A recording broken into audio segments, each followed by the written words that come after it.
नमस्कार मित्रांनो, ऊन प्रचंड वाढतं आहे, टेम्परेचर खूप झालेलं आहे आणि गायींच्या गोठ्यामध्ये आता गरम व्हायला लागलं आहे. म्हणून आम्ही काय केलं आहे बघा, आमच्या गायींची सोय आता इथे खाली आंब्याच्या झाडाखाली केली आहे.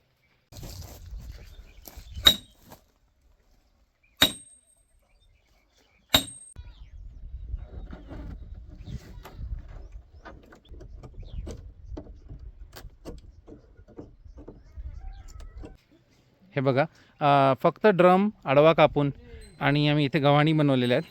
ही गव्हाण बनवायला बघा तुम्हाला 4 ठिकाणी 4 बांबू मारायचे आहेत, त्याच्यामध्ये ड्रम अडकून टाकायचा आहे आणि नंतर हे बघा हे तार घेऊन तारेने तिला एक ड्रिल मारून घट्ट करायचं आहे. तर बघा हे पाण्याचं आहे, हे चाऱ्याचं आहे, हे परत पाणी आणि चारा. आणि या सावलीमध्ये गाईंना बसायलाही खूप आवडतं.